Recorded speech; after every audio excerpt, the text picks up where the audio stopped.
ఏదైతే నిన్నటి రోజున గిన్నీస్ బుక్ ఆఫ్ వరల్డ్ రికార్డులో 2 రికార్డులను నమోదు చేసినటువంటి సందర్భంగా సహకరించినటువంటి కదిరి నియోజకవర్గ యోగాంధ్ర పార్టిసిపెంట్స్ అందరికీ కూడా మీ ద్వారా మనస్ఫూర్తిగా ధన్యవాదాలు తెలుపుతాను. అధికారులు కావచ్చు, అనధికారులు కావచ్చు, ప్రజలు కావచ్చు, విద్యార్థులు కావచ్చు, విద్యార్థినులు కావచ్చు, పాత్రికేయ మిత్రులు కావచ్చు, పోలీసు వాళ్ళు కావచ్చు, ఇతరత్ర సిబ్బంది కావచ్చు.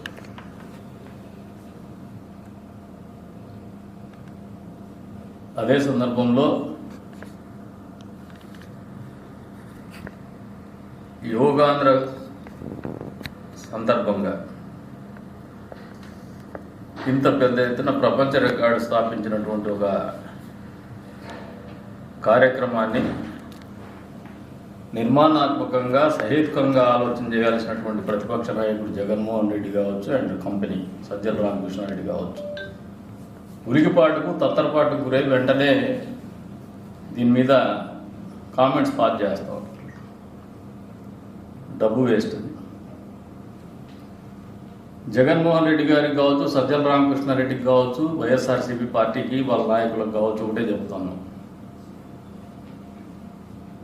మీరు ఈ రాష్ట్రాన్ని ఇంటాక్సికేషన్ మూడ్లోకి తీసుకున్నారు 5 సంవత్సరాల్లో. బహుశా ఇంటాక్సికేషన్ మూడ్ అంటే సామాన్య ప్రజలకు అర్థం కావచ్చు. మత్తులే గంజాయి మత్తులో నిద్రపుచ్చినారు, రంగుసారాయి మత్తులో నిద్రపుచ్చినారు. రాష్ట్రం యావత్తు యువతని పెడదావ కొట్టించినారు.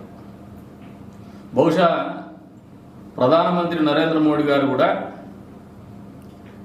ఆంధ్రప్రదేశ్లో ఈ రకమైనటువంటి పరిస్థితుల నుంచి బయటికి తీసుకురావాలా, యువతకు కావచ్చు, ప్రజానీకాన్ని కావచ్చు, ఆరోగ్యకరమైనటువంటి పరిస్థితుల్లో జీవన ప్రమాణాలు కొనసాగే విధంగా వాళ్ళకు ఒక దిశానిర్దేశం చేయాలనే ఆలోచనతో ఈ కార్యక్రమాన్ని ఇక్కడే రూపొందించున్నారు.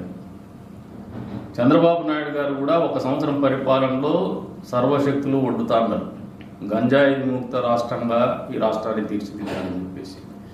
దీని రూట్స్లో అంతా మీరే ఉన్నారు జగన్మోహన్ రెడ్డి గారు. ఇప్పుడిప్పుడే సిట్లో మొదలైంది మీ సారాయి వ్యాపారం, అక్రమ సారాయి వ్యాపారం, రంగు సారాయి వ్యాపారం. మూలాలంతా మీ తాడేపల్లి ఇంటికే చేరుతా ఉన్నాయి.